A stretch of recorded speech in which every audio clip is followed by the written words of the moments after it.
Boa noite, bem-vindos ao Ideias Próprias, o programa que semanalmente vai levar até si toda a atualidade e um comentário da mesma. Eu sou o Zé Pedro Ferreira e comigo vou ter Manuel António Ribeiro, engenheiro e presidente da Margaia, Nuno Camilo, jurista e empresário, e Miguel Lemos Rodrigues, economista e presidente do Conselho de Administração das Águas de Gaia. Bem-vindos a todos e muito obrigado pela presença. E para começar, o nosso primeiro tema de hoje será a violência juvenil e toda a escalada que tem sofrido atualmente. E eu começava aqui pelo Nuno Camilo, perguntando-lhe como é que vê o problema da violência juvenil e esta escalada que se tem visto, que é quase diária, com novos casos, com novos problemas. Isto é um problema de resolução muito complicada. Antes de mais, muito boa noite a todos. Em relação a este tema, é um tema que está na ordem do dia e quando nós olhamos para aquilo que é a nossa sociedade hoje, percebemos que era inevitável esta realidade acontecer. Nós vemos hoje uma sociedade que é cada vez mais individualista, em que as redes sociais manipulam e levam muitas vezes as pessoas a viverem uma segunda vida, que é a vida dos outros, e isso faz com que as pessoas criem um conjunto de frustrações e que levem muitas vezes a cometer alguns delitos, para não dizer crimes, e alguns bem graves. Nós olhamos para os Estados Unidos e vemos que o índice de violência tem vindo a aumentar, com um estilo cada vez mais horrendo, em que as pessoas associam muitas vezes e andam a ver vídeos na internet, nos YouTubes da vida e vangloriam-se daquilo que é a desgraça alheia, e vemos o último caso que aconteceu foi numa escola com crianças até aos 5, 6 anos, portanto não havia ali nenhum problema de bullying grave, mas foi um adolescente que teve essa questão, que teve essa atitude menos pensada, e depois também estamos a ver uma mudança daquilo que é a sociedade. Se nós há meia dúzia de anos víamos uma sociedade muito mais vocacionada para aquilo que era o espírito coletivo, o movimento associativo muito mais ativo, nós hoje vemos um afastamento muito maior e um desfazamento muito daquilo que é o espírito coletivo. E também poderíamos chegar, por exemplo, às universidades. Eu recordo-me na altura que estava num movimento associativo das associações de estudantes, havia tuna masculina, tuna feminina, havia grupo de teatro, equipas de futebol. Nós hoje chegamos às universidades e as próprias universidades, os alunos entram e saem muito mais rápido e a lógica de grupo vai-se partindo. E eu acho que isto é essencialmente uma mudança de geração e estas novas tecnologias têm trazido a todos nós a globalização e um conforto muito grande, mas em contrapartida, as redes sociais, não é que eu seja contra elas, também estou nas redes sociais, mas acho que devemos ter aqui um doseamento daquilo que é a gestão e as expectativas. E, infelizmente, hoje, travar isto que é a violência não vai nos trazer com um incremento daquilo que são a legislação no que diz respeito ao direito penal, que é aquilo que regula este tipo de tipologia de crimes. Mas, essencialmente, ações de sensibilização, não só nas escolas, como também por parte dos próprios pais, e isto tem que ser um trabalho coletivo que tem que envolver tudo e todos. Esta é a minha perspectiva relativamente a este aumento considerável da violência juvenil, que tem sido um problema grave para mim, e eu também tenho filhos, e também os tento sensibilizar todos os dias que mais vale falar do que dar um murro ou incitar à violência entre os colegas. António Ribeiro, até pegando pela própria Margaia, que preside e que tem alguns programas também com jovens e com crianças, como é que se vai pôr fim a este problema? Pronto, é certo que, como disse o Nuno Camilo e bem, nos Estados Unidos temos alguns problemas com a questão das armas.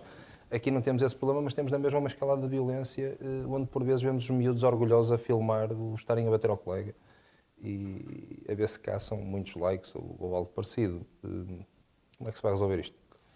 Antes de mais, cumprimentar os meus colegas de mesa, cumprimentar os nossos telespectadores lá em casa e ao Zé Pedro, como é óbvio.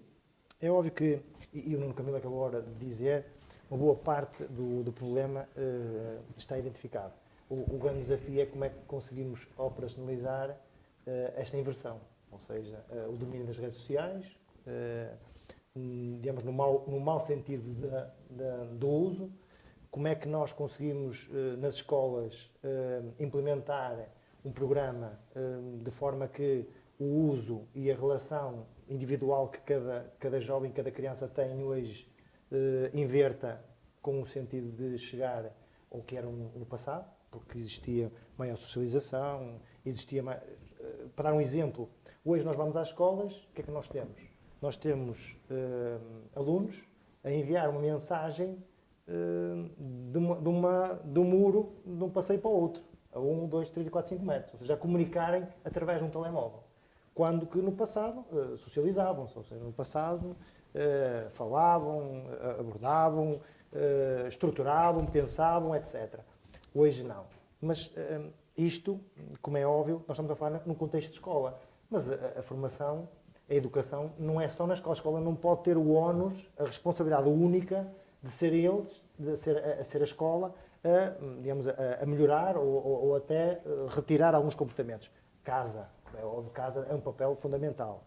E se calhar, diríamos nós, mas vamos agora educar os pais, os novos pais, vamos dizer aos pais que estão a educar de uma forma errada, não é assim que deve educar. É óbvio que não é este processo.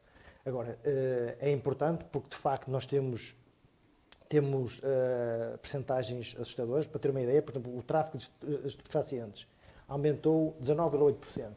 Ou seja, nós estamos aqui a usar substâncias que sabemos que pode levar para um caminho assustador. E estamos a falar em, digamos, um público jovem que, por vezes, as redes sociais, se pudessem ter aquele papel de correção e aquele papel até de inverter aquele apetite ou aquela curiosidade, muitas das vezes os pais não têm digamos, esse cuidado, que é, deixa-me ver o que é que os meus filhos estão a ver, deixa-me ver o que é que os meus filhos estão a seguir, deixa-me ver, não, há quase que diria, não é uma ausência de serem pais. Mas o problema não será, se calhar, também muitos dos pais serem eles próprios a levar os filhos para o caminho errado. E tendo, de certa forma, orgulho nas más medalhas que os filhos vão conquistando. Eu não me acredito que os pais, por exemplo, no caso dos estupefacientes, lhe deem para Temos tido alguns casos mediáticos que nos levam a pensar mas de uma forma genérica... Os pais têm algum orgulho naquilo. Pronto, mas eu acredito que haja uma minoria, admito, mas a grande maioria, até os filhos têm essas experiências e os pais até acabam por não saber. Mas não é só relativamente a estupefacientes, por exemplo, o uso de dinheiro falso aumentou 65,4%. Ou seja, é a juventude a tentar extorquir, a tentar enganar, usando dinheiro falso. Ou seja, estamos a falar aqui já numa estratégia elaborada para o crime. Já não estamos a falar de aquele crime que é que por brincadeira ou por ir passar numa loja e roubar um rebuçado, ou seja, é algo aqui elaborado. E quando nós estamos a chegar a algo elaborado, de facto é preciso haver aqui um trabalho. É óbvio que a escola tem aqui um trabalho fundamental, como é óbvio. É preciso, de facto, conquistar os pais para que alertar, de facto, que isto é perigoso e deixo aqui também um repto. Eu não sei se até não resolveria, mas a minha opinião, acho que o facto de ter sido obrigatório, o serviço militar ter deixado de ser obrigatório, eu acho que se calhar não foi a melhor medida. Nós até em off, há bocadinho falávamos até de dois países que têm duas realidades diferentes, o caso da Suíça e o caso de Israel, relativamente à participação em termos de proximidade com o serviço militar. Mas é óbvio que com o serviço militar havia ali um período da vida em que os jovens tinham ali um conceito, uma abordagem de disciplinar que eventualmente possa não existir, que a sociedade, ou por mais liberdade que até exista, podia haver até algum tipo de correção. Eu acho que o serviço militar aqui também poderia ter contribuído, não de uma forma macro, mas de facto era uma forma de poder também corrigir alguns comportamentos. Por isso há aqui um trabalho árduo a fazer, principalmente como lidar as questões de casa e depois as questões de escola para podermos levar esta juventude para um caminho melhor. Miguel Lemos Rodrigues, nós quando falamos de um problema que acaba por ser de uma geração, isto pode vir a ser tanto mais grave quando, se não fizermos nada, a geração seguinte pode ter o problema agravado em vez de minimizado. Mas com tudo o que já falamos, qual será o caminho? É que não me parece que atualmente, com todas as campanhas que estão fazendo, com todas as palestras, com tudo que se vai falando e a informação que se vai tentando passar aos mais jovens, não me parece estar a surtir grande efeito. Eles reagem hoje a outro tipo de sensações ou de apelos. Como é que vamos matar este problema? Bom, José Pedro, muito obrigado. Antes de mais, obrigado pelo convite. Cumprimentar também aqui os colegas de painel, Manuel António Ribeiro e Nuno Camilo, e cumprimentar também os telespectadores que nos seguem neste primeiro programa e que estou aqui com muito gosto para debater temas da atualidade e, portanto, reforçar novamente o agradecimento do convite. Bom, naturalmente que este tema do aumento da violência juvenil é um tema que nos deve preocupar a todos enquanto cidadãos, enquanto pais, enquanto, enfim, educadores, fundamentalmente enquanto portugueses. Mas eu gostava de começar por referir uma realidade que me parece importante e que muitas vezes, quando se pega neste tipo de títulos de jornal, vamos dizer assim, e se coloca numa manchete, pode dar uma visão errada do nosso país. E, portanto, eu gostava de colocar a tónica de que o nosso país, genericamente, é um país seguro. E é um país que, no fundo, historicamente, e através dos diversos relatórios, quer nacionais, quer internacionais, nos diversos rankings existentes em matéria de segurança interna, é apontado como um país seguro e um país de baixa criminalidade e de baixa violência. Portanto, isto é um dado objetivo, estatístico, e acho que é importante, porque não obstante de alguns fenómenos de aumento de criminalidade, como aliás estamos aqui hoje a discutir, mas genericamente o país é seguro. E, portanto, isto deve-nos orgulhar enquanto portugueses e é algo que nós devemos promover enquanto país, porque é um dos maiores ativos que o país tem e é um dos maiores bens públicos, se quisermos, que o país tem, daí atrair, tantos turistas e atrair até mesmo cidadãos estrangeiros que escolhem Portugal para viver. E tem muito a ver com esta sensação de segurança, porque efetivamente, se nós compararmos com outros países, quer na Europa, quer no resto do mundo, nós de facto estamos num país com um grau de segurança bastante elevado. Bom, posto isto, colocar na tónica do tema que foi o desafio que nos foi apontado para debater neste programa, que tem a ver com o aumento da criminalidade juvenil. Efetivamente, e se nos referirmos ao relatório anual de segurança interna de 2021, portanto, que é o último relatório existente e que foi, portanto, debatido no último Conselho Superior de Segurança Interna, que é, aliás, um conselho que reúne quer o Sr. Primeiro-Ministro, o Ministro da Administração Interna, Forças de Segurança, a Procuradoria-Geral da República, etc., e onde este tema foi naturalmente discutido e por isso é que foi inclusive divulgado, porque nós estamos num país democrático e portanto estes dados são divulgados através do relatório anual de segurança interna e efetivamente este relatório indica-nos que no ano 2021 houve um aumento de 7,7% da chamada violência grupal, portanto aquela violência que é praticada em grupos, normalmente designada por gangues, e houve um aumento de 7,3% na violência aplicada por jovens entre os 12 e os 16 anos. E, portanto, obviamente que este dado é um dado preocupante, que nos preocupa enquanto cidadãos e certamente preocupou os nossos responsáveis políticos e principalmente os responsáveis das forças e serviços de segurança. Bom, a esse propósito, devo dizer que li na imprensa que foi anunciado pelo Sr. Ministro da Administração Interna a criação de uma equipa especial multidisciplinar para identificar respostas no sentido de travar e prevenir este tipo de criminalidade e, enfim, perceber o fenómeno do aumento da violência. Aqui já foram hoje dados vários argumentos, portanto, naturalmente que nós percebemos que as dinâmicas da sociedade hoje são totalmente distintas. Eu não vou diabolizar as redes sociais e não vou diabolizar os meios de comunicação, porque eles são também promotores de desenvolvimento e de progresso das nossas sociedades.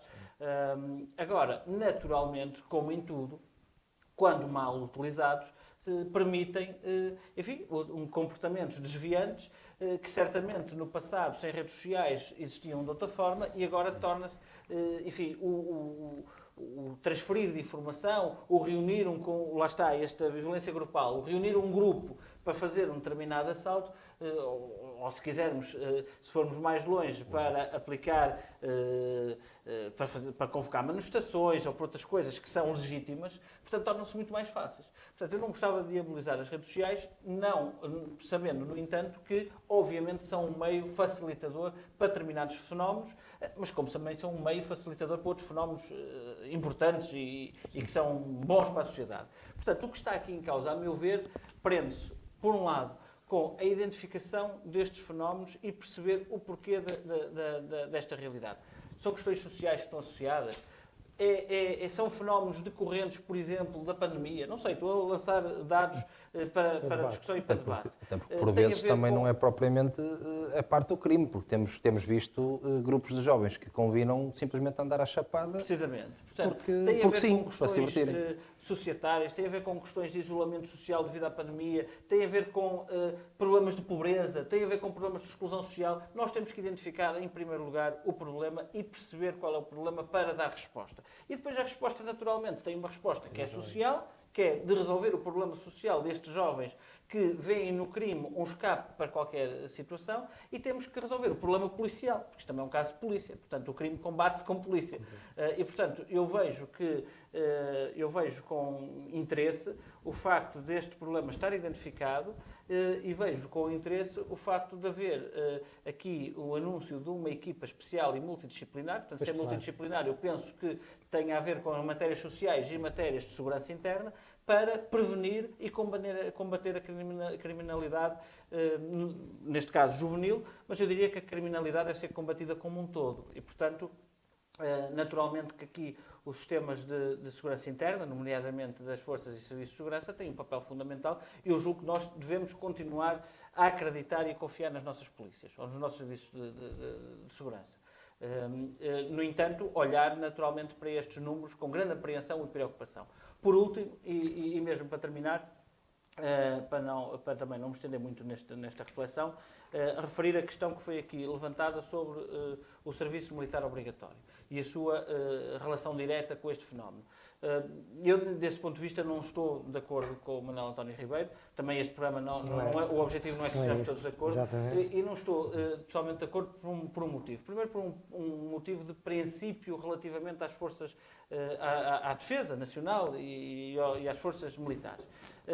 Eu não me parece que seja o objetivo das forças militares serem elas próprias educadoras. Portanto, o espaço da educação é, em primeiro lugar, na escola, e antes da escola, se quisermos, na família, porque as famílias também não podem transferir para a escola determinadas responsabilidades de educação. A formação sim. Portanto, a educação formal, a formação, os graus de ensino, isso sim, naturalmente é uma responsabilidade da escola. Depois, a componente de educação, obviamente que é uma componente partilhada que começa em casa e a escola também tem um papel essencial, assim como as associações que aqui há pouco já foram referidas. Mas não me parece que seja uma competência das Forças Armadas. Porque as Forças Armadas têm uma missão muito específica. Têm uma missão específica que é serem Forças Armadas. E, portanto, não sou favorável a um regresso, naturalmente, que é um tema a discutir, até por fenómenos atuais de geopolítica, de defesa, esta questão hoje em dia da guerra e da resposta às guerras e às possíveis guerras futuras, tudo certo, é um tema que deve ser discutido, deve ser refletido e pensado, e debatido, obviamente, mas eu pessoalmente não sou favorável ao regresso de um serviço militar obrigatório, pelo menos nos moldes que nós conhecíamos no país, porque acho que as Forças Armadas têm um papel muito específico, que é o da defesa nacional.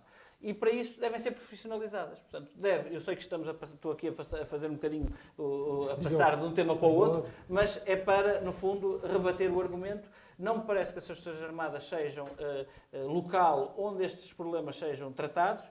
As Forças Armadas devem ser profissionalizadas e, por isso, devem ser no regime que hoje conhecemos, e depois há outros mecanismos, e, por exemplo, gostava aqui de referir, já que estamos a falar de defesa e de Forças Armadas, por exemplo, algo que se calhar é do desconhecimento do público e que é muito, muito interessante, que é o referencial da educação para a segurança, defesa e paz, que é, no fundo, um programa desenvolvido pelo Instituto da Defesa Nacional em conjunto com o Ministério da Educação e, portanto, que traz para a escola os temas da liberdade, da soberania, da democracia e, portanto, traz para a escola, naturalmente, os temas da defesa nacional. Mas nessa tónica, na tónica de que a defesa nacional trata da soberania do nosso Estado e a soberania do nosso Estado reflete-se na nossa liberdade e na nossa democracia.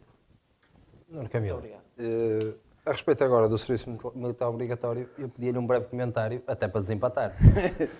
Bem, isto vai ficar pendente para este lado.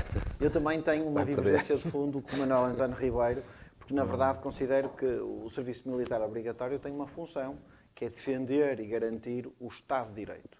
Essa é a lógica que ele foi criado e para defender e também para ações humanitárias no que diz respeito ao apoio a outras guerras noutros países de defesa e de apoio, no caso da NATO e afins. E há aqui um diferencial, é que quando as pessoas são chamadas para o serviço militar obrigatório, o juvenil já acabou nessa altura em termos de fase de idade, porque quando nós falamos aqui nos relatórios do juvenil vai até aos 16, 17 anos e o serviço militar obrigatório é a partir dos 18. Eu percebo que isso tenha deixado algumas saudades ao Manuel António Ribeiro, quando foi tropa, e eu e o Miguel não cumprimos serviço militar obrigatório, presumo eu, portanto nós não temos saudades disso, nem para aí caminhamos, portanto fica sozinho. aqui uma declaração de interesses vincada. Só uma nota. Não, é que está mesmo sozinho no serviço militar. Uma derrota, mas dizer que em momento algum, e eu estou 100% de acordo relativamente que a defesa nacional tem de ser feita por profissionais, ponto final parágrafo. Quando eu referia-me ao serviço obrigatório, é naquele período em que fazem aquela recruta e, no fim da recruta, passam aquele período e depois cada um segue a sua vida. Relativamente ao estudo, o estudo vai até aos 18 anos e não 16. Acabam nos 18 e depois passam para o outro. Mas estou de acordo. Assumo a derrota.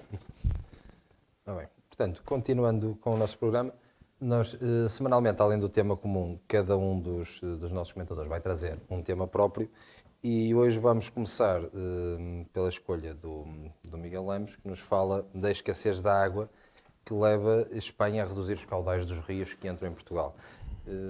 Miguel, isto, quando já o tema da seca é tão constante no nosso país, aqui sim temos um verdadeiro problema. Bom, sim, eu trouxe este tema para cima da mesa, primeiro porque considero um tema importante e relevante, mas também, naturalmente, porque sendo o primeiro programa e estando este tema na atualidade e eu exercendo as funções profissionais que exerço, naturalmente que me preocupa esta questão. Mas trouxe o tema para este debate numa lógica de preocupação, naturalmente, e de alerta, mas também numa perspectiva de tentativa de esclarecimento. E, efetivamente, hoje saem notícias de que a escassez de água leva a Espanha a reduzir caudais de rios que entram em Portugal e isto prende-se com uma questão que eu julgo que é importante esclarecer quem nos está a ouvir. Hoje em dia, apesar de ser quase um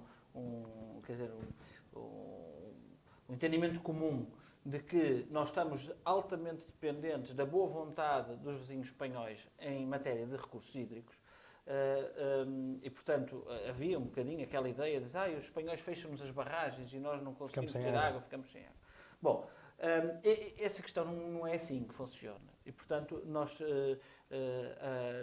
foi estabelecido entre Portugal e Espanha, há uns anos atrás, aquilo que se designou por Convenção de Albufeira, por ter sido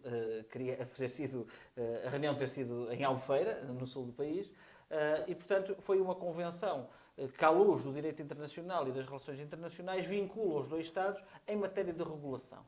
Neste caso, de partilha de recursos hídricos, porque, como sabemos, Portugal e Espanha Partilham. portanto, Caudais. grandes caudais dos rios. Exato. E, aliás, nós portugueses, a maior parte dos nossos rios, ou pelo menos os rios, os rios mais importantes que temos em Portugal, vêm de Espanha. Nascente E, portanto, em Espanha. nós temos que ter esta parceria, vamos dizer assim, esta colaboração com os nossos vizinhos espanhóis. E essa convenção é tida hoje em dia, em termos de relações internacionais, como um exemplo de boa gestão entre dois Estados, neste caso, de um bem tão importante como seja a água para cada um dos Estados.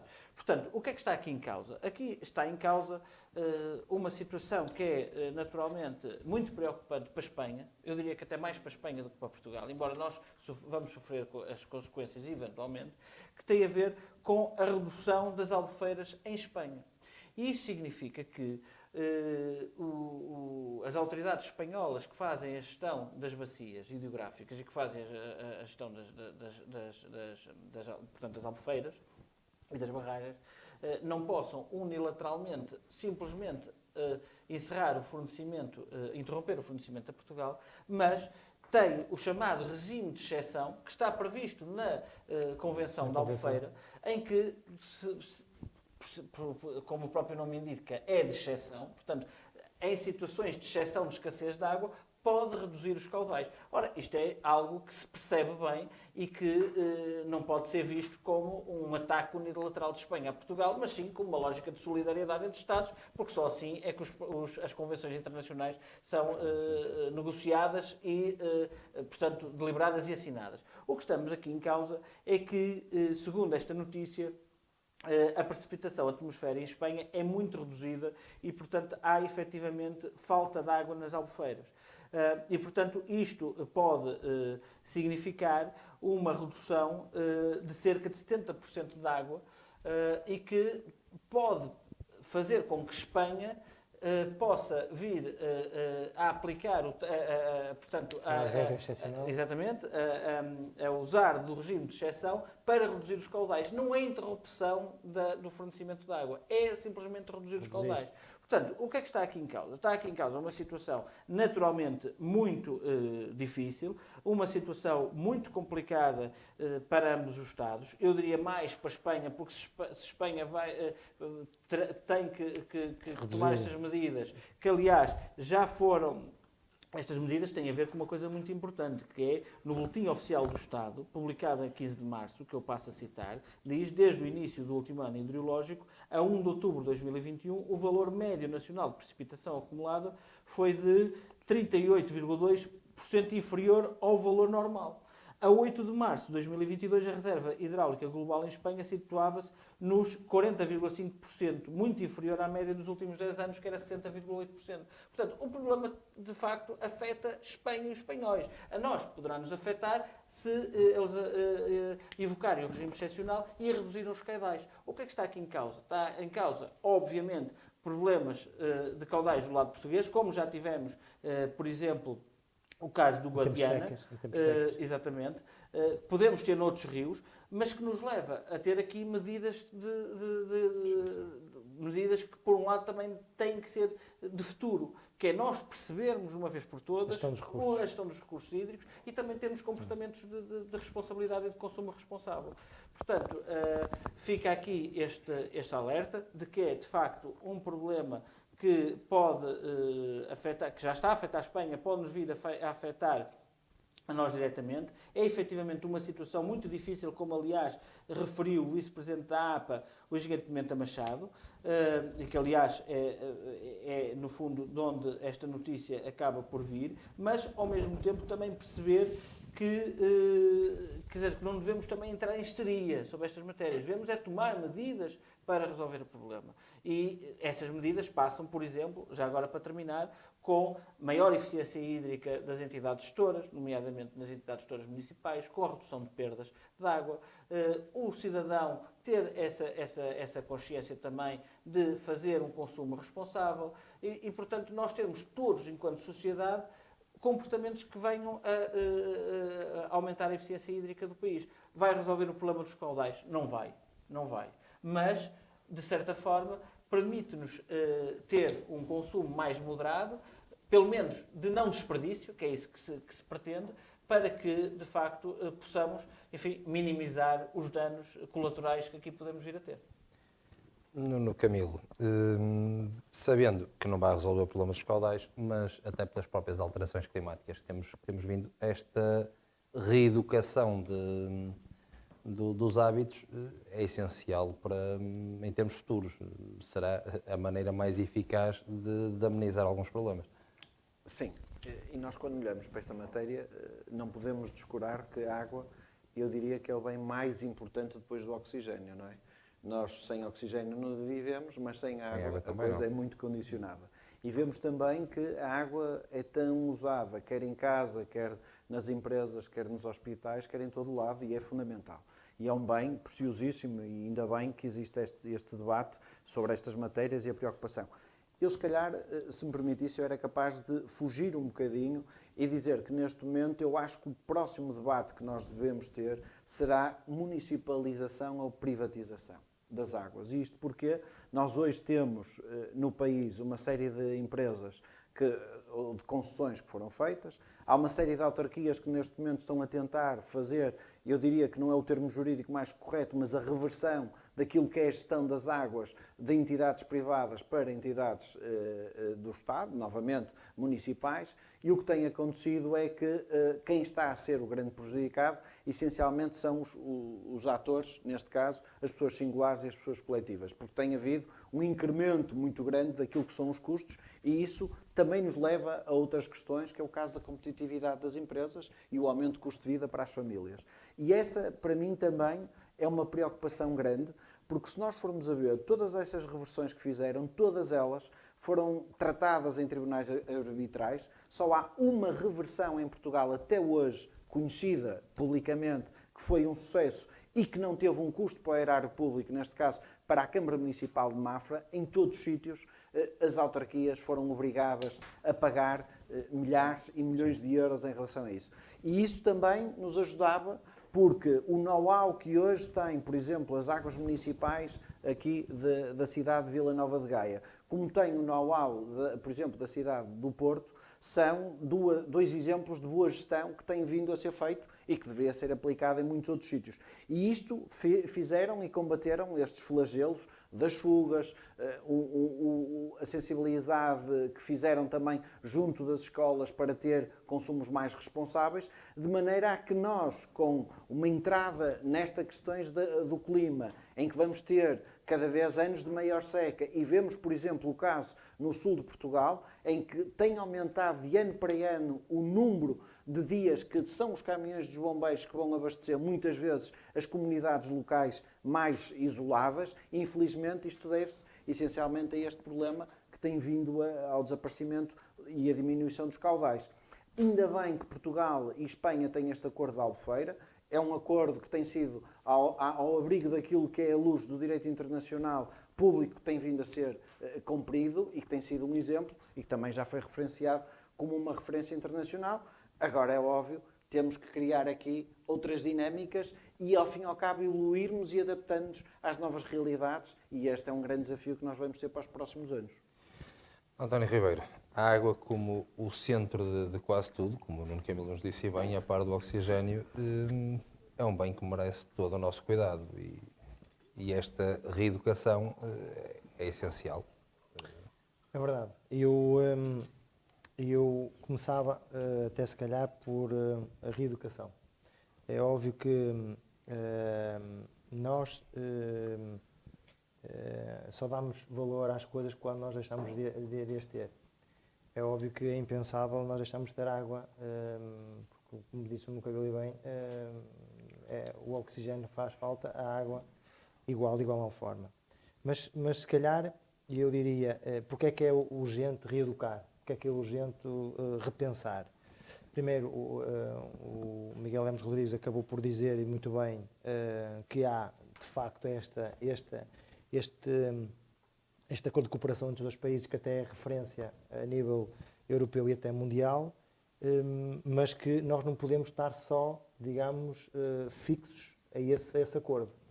Porque pode até só não chegar porque a água é só uma. O canal existe, a água é só uma. Ou seja, a Espanha não pode fazer milagres. Chegamos a um Ou ponto. seja, se não cair água suficiente em Espanha, nós, apesar de termos algumas linhas de água que vão desaguar, mas não é suficiente. Ou seja, há de facto a montante tratarmos de cuidar da água. Nós temos de facto consumos na agricultura, nós temos consumos no consumo doméstico, nós temos consumos nas empresas, que de facto temos a pensar na lógica de como melhorar o desperdício, e ele existe, é inegável, investir claramente, e aqui acho que as faculdades têm aqui, as universidades têm aqui um papel fundamental na investigação para arranjar processos onde a eficiência do transporte da água e do uso da mesma seja uma realidade. E por outro lado também é importante que a escola, e eu acho que a escola já faz um trabalho, digamos, significativo, e até muitas das vezes as empresas municipalizadas e as que gerem a água fazem algumas atividades junto das escolas para digamos, consciencializar os jovens de que o desperdício da água mais tarde vão sofrer as consequências. Mas eu acho que deveria existir, inclusive, até conteúdos, uma disciplina mesmo em cidadania, por exemplo, em que o cuidado, a importância da água, como lidar com a água, a preocupação do uso da mesma e o desperdício. E também acho que deveria haver mais, eu vou usar aqui um termo, porque não, hoje um empreendimento com X lugares de estacionamento que são impostos pela legislação, já é obrigatório a deixar já preparado uma instalação para um posto de carregamento elétrico, por exemplo. Ou seja, o promotor já tem que ter isso em mente. É mais um custo para um promotor, mas porque é pensar no futuro para que amanhã aquele empreendimento possa ter lá a possibilidade de ter um posto de carregamento. Também é importante, se calhar, nesta altura, porque, de facto, e foi já dito aqui a preocupação que existe da escassez da água, porque não também haver legislação, começar a preparar aqui, digamos, abordagens na construção, começar a existir reaproveitamento das águas pluviais, por exemplo. Ou seja, nós, felizmente, ainda somos um país que temos algum período de chuva, já tivemos mais no passado, mas ainda temos, mas reaproveitar as águas pluviais para que as mesmas possam ser reutilizadas em rega, por exemplo, ou em lavagens, não ser necessária o uso da torneira, o uso da água potável para regar, para fazer determinadas, digamos, cumprir determinadas necessidades que possam vir a ser necessárias. Por isso é fundamental, na minha opinião, que haja aqui cuidar, um planeamento com vista a gerir estes recursos que são essenciais. Miguel Lemos, este planeamento é possível a curto prazo? Sim, ora bem, esta questão das águas pluviais, aliás, que eu até alargava a outras fontes de origem da água, porque na realidade eu acho que este tema tem de facto que começar, aliás, ele já está na agenda, tem a ver com as novas origens da água, as novas fontes de água. E, portanto, nós podemos falar da reutilização da água pluvial para determinados fins, como, aliás, já há alguns exemplos, enfim, diria, como projetos piloto. Nós, por exemplo, aqui em Vila Nova de Gaia temos 2 escolas equipadas com um sistema que reaproveita as águas pluviais e encaminha para os sistemas sanitários, portanto, autocolismos, etc. Sim. Portanto, numa lógica em que desenvolvemos em conjunto com a escola, que tem um duplo sentido, o sentido da reutilização, por si só, e depois o sentido da educação ambiental. Portanto, acaba por ser um meio para educar para a poupança e para a reutilização da água. Mas também a questão da água residual. Portanto, nós hoje já temos tecnologia que permite a reutilização da água residual tratada. Exatamente. E, portanto, assim como, enfim, exatamente, assim como a sinalização, a lavagem. exatamente. Portanto, nós hoje temos uma panóplia de tecnologia que permite-nos olhar para o problema e ver em determinada região do país enfim, há zonas do país onde a seca é mais severa, no sul do país, devemos ter maior, esse tipo de coisa deve ter mais impacto, portanto deve-se criar novas soluções, como aliás no Algarve está a ser criada a central de chanalização. Mas, por exemplo, a reutilização da água residual tratada para fins de limpeza urbana, de rega, etc., é já uma realidade. Que já há casos concretos. Há o caso concreto, por exemplo, das águas do Tejo Atlântico em Lisboa, que tem hoje uma ETAR já é denominada como fábrica de água, não como estação de tratamento de águas residuais, mas como uma fábrica de água. Ou então aqui também temos um projeto piloto em conjunto com a Cimedouro, em que reutilizamos a água residual da ETAR Gaia Litoral, portanto a Cimedouro que gera essa ETAR já permite, já é possível reutilizar essa água e nós depois temos um projeto piloto em conjunto em que já nos vai ser possível a rega ou a limpeza do espaço público com água residual tratada. Portanto, estes temas são interessantíssimos, acho que devem ser debatidos. Temos ainda um longo caminho pela frente do ponto de vista regulatório, portanto, ainda há um caminho a percorrer do ponto de vista, não tecnológico, porque hoje a tecnologia dá resposta a tudo, mas do ponto de vista regulatório e principalmente de alguma desmistificação destas coisas. Porque se nós formos, por exemplo, a Singapura, já bebem, isto pode parecer estranho, mas já podem beber água residual tratada.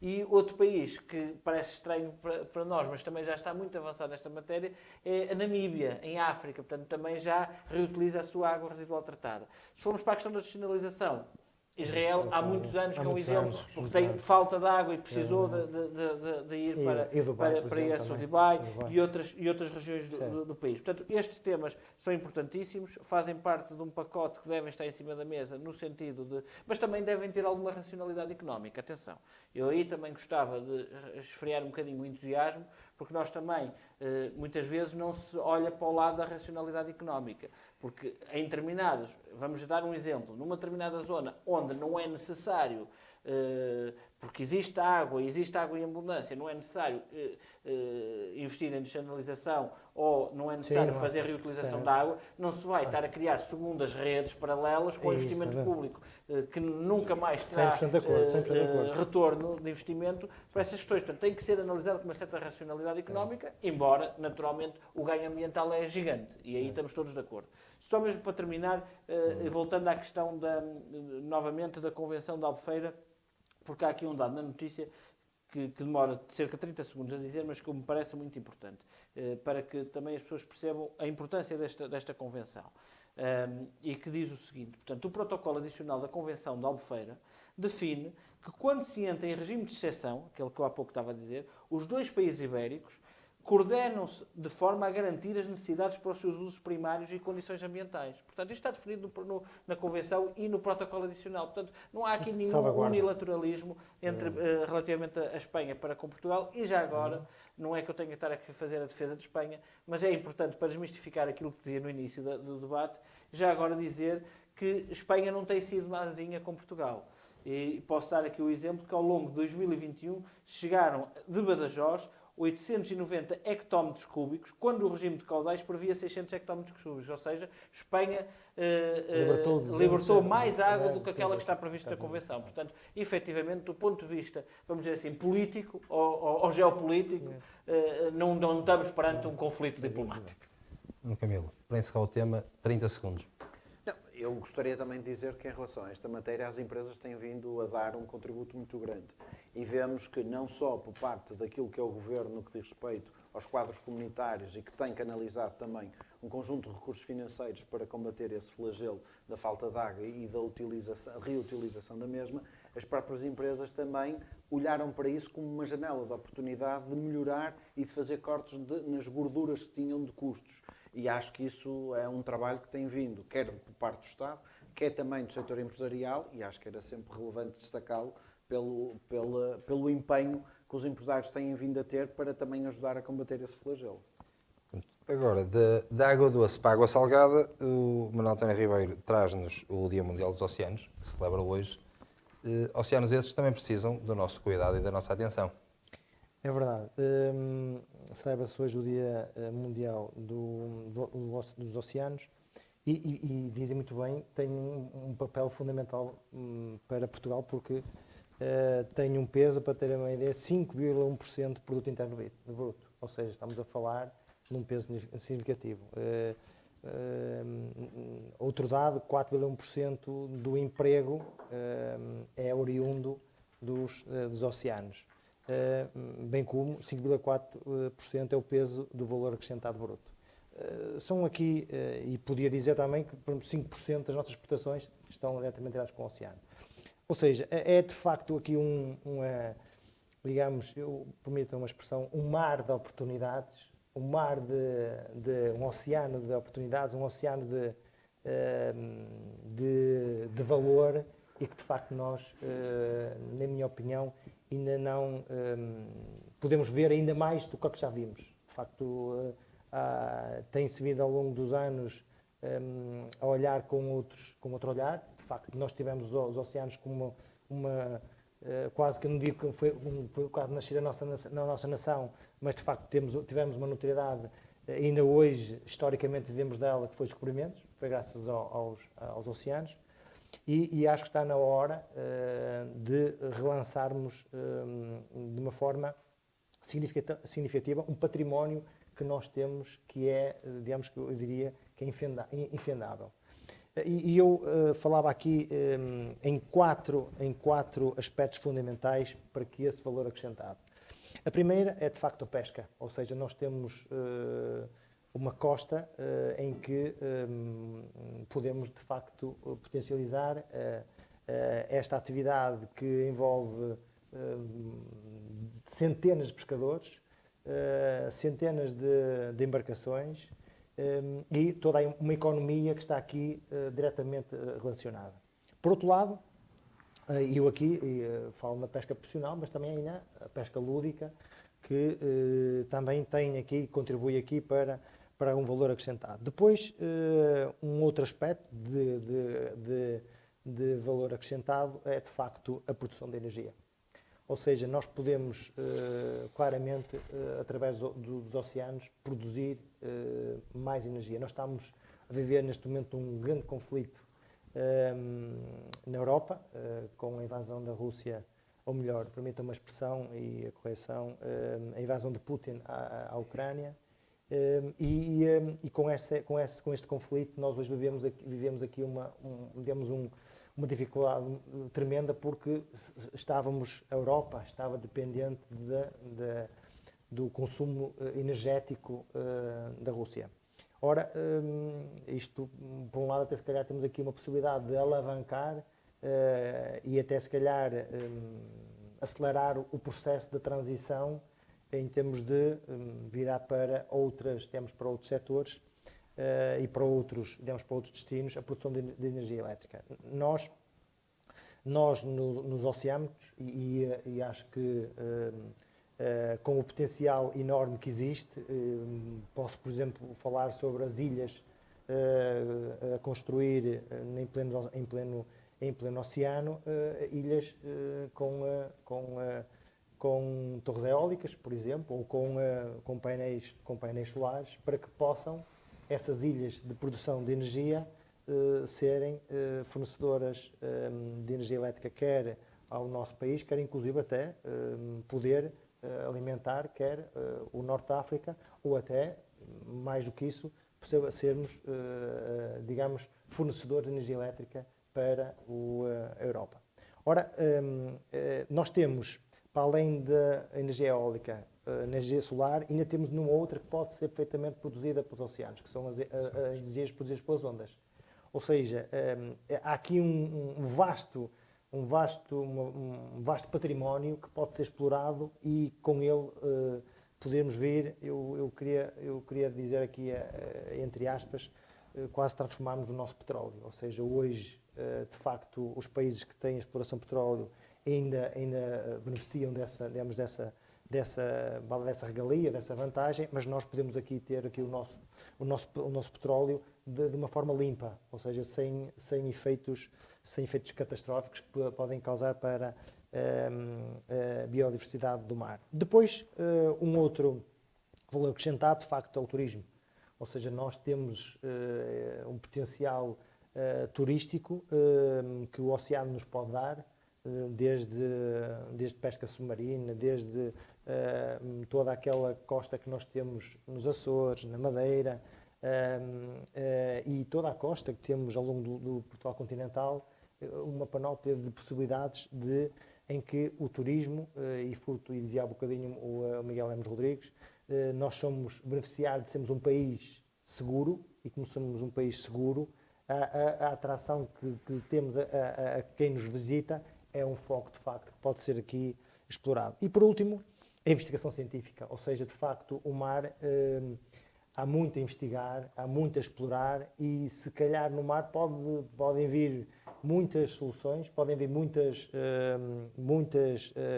sugestões e até descobertas que podem beneficiar não só a indústria, mas também, por que não, e falámos há um bocadinho de matemática, em caso de falta de água, digamos, diria água doce, a água dos oceanos será, como é óbvio, uma alternativa a existir na nossa rede devidamente tratada.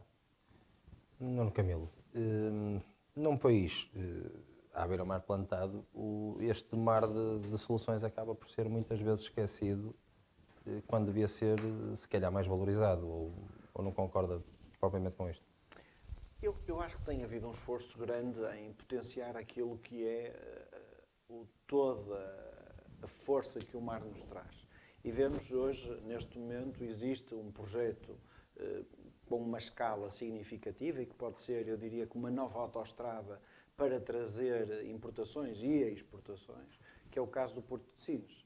Neste momento está a ser criada ali uma mega estrutura capaz de responder àquilo que são as necessidades que o nosso país neste momento tem. E vejamos, nós nunca podemos descurar que Portugal é o primeiro país da Europa quem vem do lado da América. Portanto, nós em tempos não tivemos essa sorte, porque em tempos o que estava a prever era que era para ser construído em Lisboa uma base para os aviões de carga, só que houve um desentendimento, isto já foi em 1980 e troca o passo, e isto depois foi para a Alemanha, não é? Mas o objetivo era esse, porque era o primeiro ponto de chegada de Portugal, da Europa, e aonde era mais fácil para depois o avião fazer o retorno.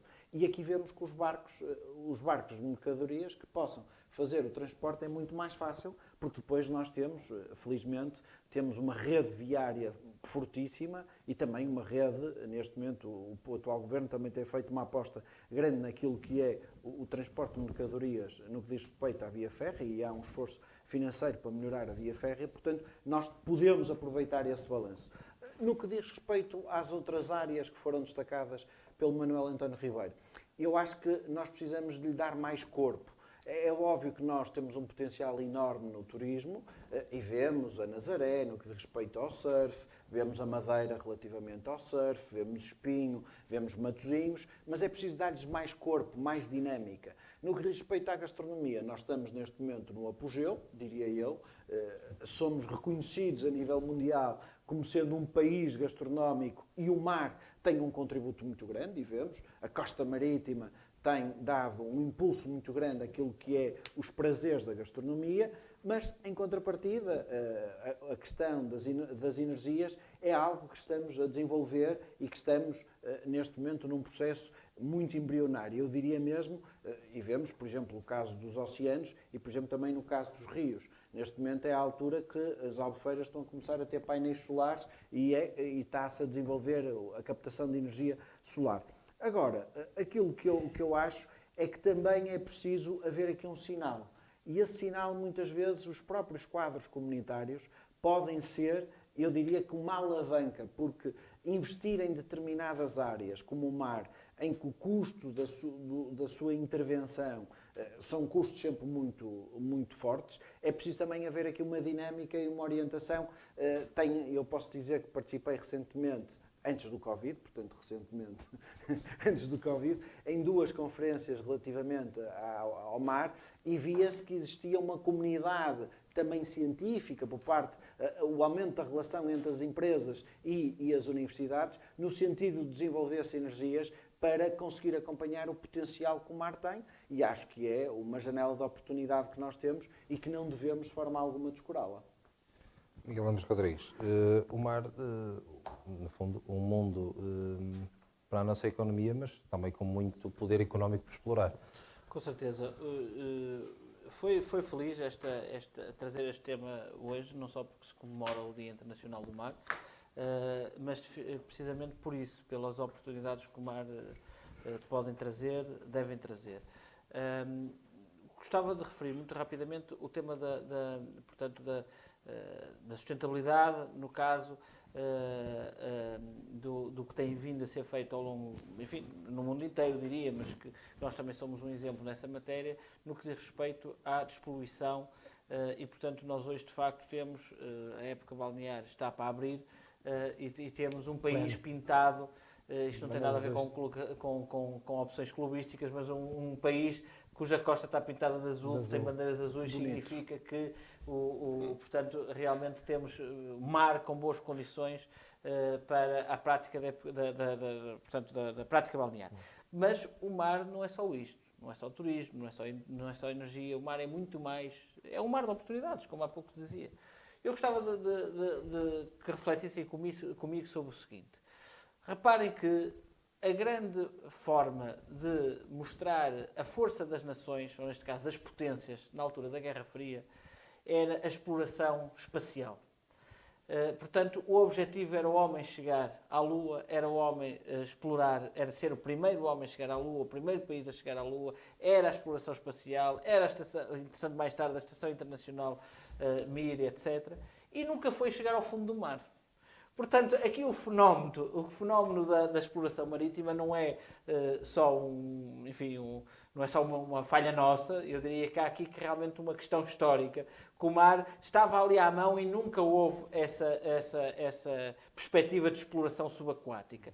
E hoje nós vemos o mar como também uma oportunidade nessa matéria. E por isso é que temos, por exemplo, a questão do aumento da nossa plataforma continental, por isso é que vemos tantos e tantos países com conflitos ligados ao mar, veja-se o caso da Grécia e da Turquia, que têm problemas graves no que diz respeito às suas zonas económicas exclusivas. A própria guerra hoje que assistimos, infelizmente, portanto, que na Europa, da invasão da Rússia na Ucrânia, tem muito a ver também com o acesso ao mar, neste caso ao Mar Negro. Portanto, há aqui uma série de questões que o mar é fundamental. E é fundamental por questões neste caso concreto, do acesso ao Mar Negro, tem a ver com questões económicas, de transportes, de transferência de mercadorias. Mas se pensarmos, o mar hoje traz-nos, para além de tudo aquilo que já foi dito aqui e que eu subscrevo na totalidade, dá-nos a possibilidade de explorar o fundo do mar, onde há, por exemplo, a capacidade de explorar terras raras e minerais raros, importantíssimos para a produção de tecnologia, micro-organismos que são muito valiosos para a indústria farmacêutica e cosmética. Portanto, há aqui uma série de capacidades de exploração que deve ser explorada, que alavanca depois toda uma economia à volta da chamada economia do mar, porque a economia do mar não é só a pesca, não é só, enfim, o que habitualmente nos parece mais evidente, mas a economia do mar é isto que eu estou a falar, é a exploração subaquática para indústria de ponta, para a mais avançada tecnologia e, portanto, efetivamente o mar, enfim, isto é um lugar comum, mas é mesmo um mar de oportunidades. E quando nós tivermos a capacidade, e já vamos tendo a capacidade, nomeadamente com excelentes exemplos daqui da Faculdade de Engenharia da Universidade do Porto, com projetos internacionais de parceria com as melhores universidades americanas, de exploração, de projetos e de exploração subaquática,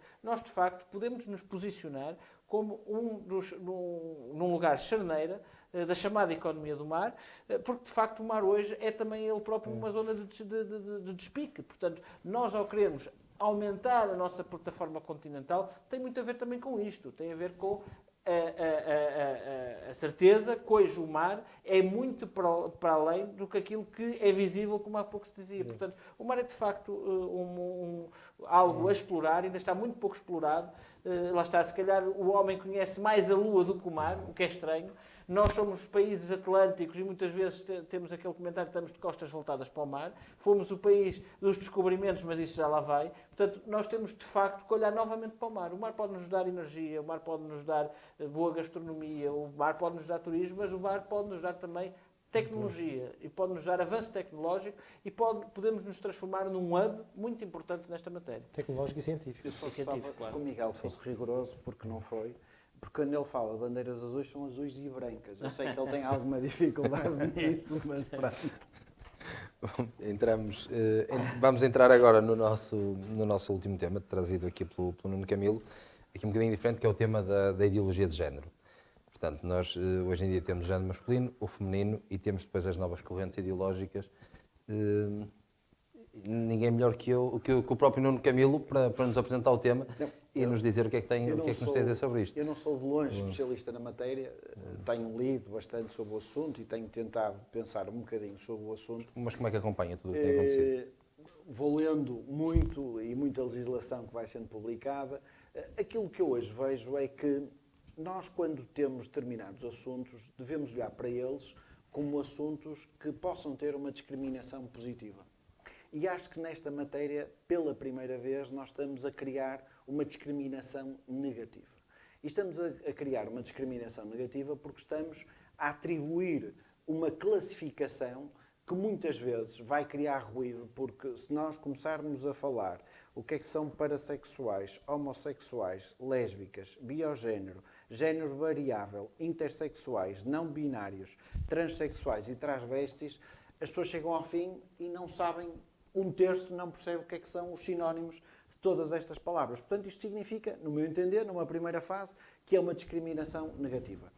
E é muito importante, no meu entender, nós separarmos o que é ideologia do género do que é igualdade do género. Eu, em relação à igualdade do género, defendo, concordo perfeitamente, acho que Portugal tem dado um contributo muito significativo para esse desfazamento dessa distinção que antes tinha existido no que diz respeito aos equilíbrios entre o homem e a mulher, mas em relação à ideologia do género, a coisa começa a tornar um significado diferente. Acresce que eu considero também, e posso criar aqui algum alvoroço nos meus colegas de painel, mas que a esquerda perdeu bandeiras e deixou de ter a bandeira do aborto, deixou de ter as salas de chuto, como agora já são assistidas, e começou a precisar ter aqui algumas bandeiras que pudessem criar fraturas e que pudessem criar alguma conflitualidade. E quando eu falo de esquerda, não estou a falar da esquerda em Portugal, estou a falar na esquerda por esse mundo fora. E vejamos, por exemplo, o caso de Espanha. Há um deputado no País Basco que a intenção dele, e tentou levar isso, e para já ainda não foi aprovado, era que, por exemplo, para combater este problema de ideologia, que nos recreios das escolas fosse banido a prática de futebol, porque consideravam um desporto muito masculino e muito viril. Quer dizer, isto começa a entrar num campo muito complicado.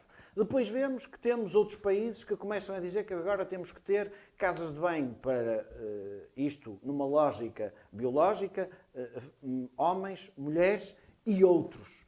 Mas depois cabem lá todos, pela lista que eu há bocado elenquei, que são para aí uns 10, só podem entrar por vez e não podem estar todos juntos ao mesmo tempo, senão estamos a violar ali alguns princípios de liberdades, direitos e garantias. E depois vemos também que, neste momento, nós vemos, por exemplo, o caso do Canadá, estavam a tentar aprovar uma legislação em que, se existisse uma dissonância naquilo que é a questão do género, o caso de eu estar a falar com alguém, em vez de identificar como homem, identificá-lo como uma mulher e fosse entendido como um ato jocoso, poderíamos ser atribuídos 6 meses de prisão. Portanto, isto começa a entrar num estado de alguma loucura que me leva, pessoalmente, a alguma preocupação. E depois, nós vamos àquilo que é a história. A Suécia, neste momento, andou durante 30 anos a analisar todas as pessoas, um estudo, não são todas, mas fez um estudo, em que todas as pessoas que tiveram uma mudança de sexo, neste momento, todas elas foram acompanhadas e o que se deu conta é que tiveram 20% mais de suicídios do que tiveram pessoas com a mesma faixa etária e numa situação normal. Portanto, eu considero que a nossa sociedade deve evoluir, como é óbvio, todos os temas devem ser temas debatidos, devemos ter abertura de mente porque ninguém é o dono da verdade nem da razão, mas essencialmente aquilo que eu vejo hoje é que nós estamos a fazer a discriminação pela negativa. Porque se nós fizéssemos pela positiva, eu acho que cada um de nós deve ter as suas orientações, os seus gostos. Uns podem gostar de álcool e não é por isso que vão ser classificados que este é alcoólico, aquele não é. Uns podem ser vegetarianos, outros não são, e isso não vai chocar ninguém. Mas nesta matéria eu acho que começa a chocar e, acima de tudo, começa a ser uma necessidade por parte de alguma esquerda mais radical que neste momento quer motivos fraturantes para debater e para criar algum ruído. E vejamos isto. O que é que nós vamos ter nas escolas? Porque muitas vezes as próprias crianças são orientadas em determinados sentidos e às vezes são, digamos, encaminhadas em algumas situações, quando depois, com o tempo, vêm saber, e lá está o tal estudo dos suecos, que vêm analisar isso da questão dos suicídios. Há aqui uma questão diferente, que é a questão dos transgêneros, que é aquelas pessoas que, devido à sua capacidade física e à sua robustez, não podem estar no mesmo pé de igualdade. E isto põe-se essencialmente no âmbito do desporto, não é? Em que nós já tivemos algumas pessoas que foram consideradas que não estavam aptas, nomeadamente nos Estados Unidos, para poderem praticar alguns desportos, nomeadamente competir com colegas do âmbito feminino. Isso aí eu considero que é uma situação normal e que existe essa lógica. Em relação às outras, eu devo dizer que na ideologia do género, para mim, nós nesta fase devíamos estar a debater uma coisa muito diferente do que esta e, acima de tudo, não criar aqui uma matéria tão fraturante e, acima de tudo, eu acho que a sociedade, para estar preparada, é óbvio que devia estar a assimilar estes contextos, mas acho que também existe alguma desinformação e também aqui a escola pode ter um papel preponderante para ajudar a orientar, mas não é por uma imposição legal da forma como o querem fazer e de uma forma, a meu ver, a destempo. António Ribeiro, estamos a complicar um problema que por si só já é suficientemente complexo? Antes de responder à pergunta, vou responder à provocação do Camilo. Eu não sou de esquerda nem direita, fico bem claro. A seguir, dizer que é um problema de facto da sociedade. E se repararem, nós hoje trouxemos aqui 3 temas extraordinários, permitam-me dizer isso, extraordinários, de uma atualidade franca. E são temas que, de facto, não tenho dúvidas nenhumas que nos próximos programas voltaremos a falar sobre eles. E porquê? Porque é que este tema é um tema que deve, de facto, ser abordado. E sem nenhum complexo, sem nenhum preconceito, e o Camilo acabou há bocadinho de o apresentar, e eu vou pegar aqui num foco. É óbvio que todos têm direito, todos têm os mesmos direitos, independentemente do seu género, todos têm direito a serem, digamos, acompanhados, todos têm direito a ter as suas garantias, vivemos num país democrático, por isso isso digamos, inatingível.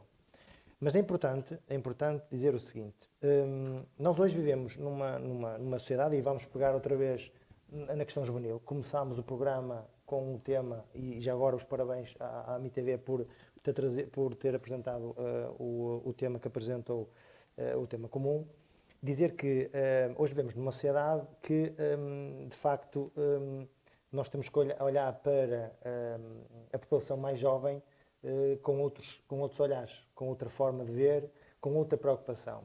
Hoje, e vou pegar outra vez aqui nas redes sociais, elas são extraordinárias, são fantásticas, Por exemplo, há pessoas que nunca se viriam a falar, até família, se não houvesse as redes sociais, por exemplo. Porque nunca podiam se deslocar a Singapura ou à China ou ao Canadá e hoje conhecem-se e hoje falam-se, digamos, com regularidade. Por isso, as tecnologias e as redes sociais são extraordinárias, mas é preciso saber lidar com elas. E hoje a juventude, na escola, é muito fácil, quer, digamos, o ciberbullying, quer o próprio bullying, muitas das vezes denegrir uma criança ou conectá-la como és isto ou és aquilo. E depois, ou mais introvertido ou menos introvertido, recolhe-se e está iniciado um processo, muitas das vezes, de disfunção de género, entre aspas. E eu estou a dizer isto porquê? Porque falo com conhecimento relativamente a um estudo feito por psicólogos, em que foi retirado a seguinte conclusão. Há muitos casos hoje, em que os jovens com 12, 13 anos começam a falar, a dizer que são, por exemplo, são heterossexuais ou são homossexuais. E eu pergunto, com 12, 13 anos, nós algum dia falávamos em sexualidade? Não. No nosso tempo, nós com 12, 13 anos, nós o que é que fazíamos? Era carros rolamentos, era fisgas e algo de género. Hoje não. Hoje, com 12, 13 anos, porque as redes sociais está lá tudo explícito. Ora, a maturidade com que nós chegámos à altura e começámos a falar sobre questões sexuais, ou sobre a nossa orientação sexual, era mais sustentada, era mais madura. Hoje não. Ora, com a velocidade com que muita da juventude diz que é homossexual ou é gay, muitas das vezes até começa numa brincadeira, mas depois acabam por interiorizar. Estou a falar sobre um fenómeno, não estou a dizer que todos os casos que acontecem de jovens que não sejam, não é isso. Há este fenómeno. Ora, o que é importante? Primeiro, as escolas têm que ter mais psicólogos, ponto final parágrafo. Quando uma criança ou um jovem tem, este tipo de preocupação, deve ter um encaminhamento, porque os pais não têm capacidade para, eventualmente, em casa, poder fazer, esse acompanhamento. E muitas das vezes ficam expostos sozinhos às redes sociais, ficam expostos a variadíssimas, constrangimentos e até a estas realidades. Ora, é importante aqui, sem dúvida, um maior acompanhamento dos pais e as escolas terem mais psicólogos, não é um psicólogo para 1000 alunos, ou para 400, ou para 700, ou para 800, para que possam, de mais perto, poderem avaliar e poderem, acompanhar, muitas das vezes, alguns destes problemas que os nossos jovens têm. Miguel Lemos, este é um problema com uma complexidade enorme e que torna a discussão quase infindável, porque a cada discussão aparece mais uma premissa, mais uma variável e andamos aqui. Bom, eu queria tirar o peso da palavra problema. Pronto, isto é uma realidade complexa, sem dúvida. Julgo que, enfim, que é tema até mesmo para especialistas na matéria. E pronto, e de facto é complexo. Agora, houve aqui, eu gostava, enfim, de pegar aqui em alguns exemplos que foram dados e de uma certa até radicalização do discurso e pegar na questão da interrupção voluntária da gravidez, que aqui foi abordada, e que eu julgo que, enfim, é uma matéria que também à época teve o seu tempo de debate. Hoje é algo plenamente, enfim, normalizado na sociedade portuguesa, apesar de há umas semanas esta parte, enfim, ter havido aí alguma polémica sobre essa matéria. mas efetivamente foi uma questão de saúde pública que foi resolvida no plano legislativo e que, enfim, não sei qual é a opinião dos presentes, mas diria que se calhar se fizéssemos aqui uma sondagem estaríamos todos de acordo que hoje é um não problema na sociedade portuguesa, que está a questão resolvida, que é uma questão de liberdade individual da mulher e da sua família e portanto, que é um bom exemplo em matéria legislativa de liberdades, direitos e garantias. Neste caso que o Nuno Camilo aqui trouxe, efetivamente é um debate, julgo, mais recente e, portanto, mais complexo também. Enfim, apetece-me dizer que uma questão é a liberdade individual do cidadão. O Estado tem que ter a capacidade de garantir que um determinado cidadão, independentemente do seu género sexual, independentemente se é homem, se é mulher, se é, enfim, se é homossexual, enfim, qualquer que seja a sua realidade do ponto de vista sexual, o Estado tem que garantir que ele é um cidadão e que tem a mesma liberdade dos demais. Portanto, isso acho que não está em discussão, isso acho que é um tema que está absolutamente consensualizado. Agora, enfim, quer dizer, debate-se estes temas como fraturantes, ok, os temas fraturantes são sempre mais, porventura, com algum exagero, porventura com algum, até grau de desconhecimento por quem os debate, e, portanto, eu diria que, a mim, o que me apraz dizer relativamente a esta matéria é que, para mim, um cidadão, enfim, da comunidade LGBT é um cidadão como outro qualquer. E, portanto, o Estado tem que garantir a sua segurança, nomeadamente, há pouco, Manuel António Ribeiro falava da questão do bullying, e, portanto, isso ainda tem uma questão, nem é tanto de Estado, é uma questão cultural, e, portanto, efetivamente, há jovens que podem ser vítimas de bullying devido à sua orientação sexual, portanto, isso é lamentável. Não é? Isso é absolutamente lamentável. Agora, também é verdade que não se deve entrar aqui numas histerias e nos exageros em que, para obter direitos, liberdades e garantias, tem que se colocar uma série de coisas em causa. Portanto, eu acho que é um tema que, de facto, tem as suas cautelas de debate, inclusive num patamar, porventura, mais técnico do que propriamente, enfim, do que nós aqui hoje temos a oportunidade de fazer, mas que, efetivamente, eu vejo isto como um princípio de igualdade, que é, enfim, não acho que o cidadão, enfim, deva ser forçado a determinada coisa, não é? Como também o cidadão tem que ter a sua liberdade garantida se, enfim, tiver outro tipo de opção que não é minha, portanto, ou que é diferente dos demais. Enfim, eu sei que não é com esta simplicidade. Eu vejo este tema de uma forma um bocadinho mais simples, que é o tema de liberdade de cada um e de nós podermos conviver em sociedade com este princípio da liberdade e da igualdade. Agora, efetivamente, se determinados setores políticos exageram no debate, sejam eles por falta de bandeiras ou por outra coisa qualquer, isso é outra questão. Isso é o patamar político. Isso é o patamar político que isso, acredito que o Nuno Camilo possa estar contra. Enfim, agora não tenho muito mais a acrescentar sobre esta matéria, a não ser o princípio da liberdade individual. O nosso tempo é muito longo, Nuno Camilo. Só para encerrar este tema que o Nuno Camilo trouxe, 30 segundos. Muito bem. Eu acho que há aqui duas questões de fundo. A questão do direito ao aborto é uma questão do direito à vida e que está em causa um direito de liberdade e garantia, que é o bem supremo naquilo que é o direito penal, que é o direito à vida, integridade física. E aí estamos completamente de acordo. Segunda questão, eu não tenho nada contra a ideologia do género. A única coisa que eu acho é que nós não podemos resolver as questões legislando. Devemos dar liberdade à sociedade para ela própria fazer aquilo que é o que entende. Porque se nós daqui a bocado começamos a legislar por tudo e mais alguma coisa, o que vai acontecer é que nós vamos deixar de ter cidadãos e vamos começar a ter cumpridores de legislação. E uma das coisas que eu me tenho andado a debater há muitos anos, desde que tirei o meu curso de Direito e que fui aprendendo nos bancos da faculdade, é uma coisa muito simples.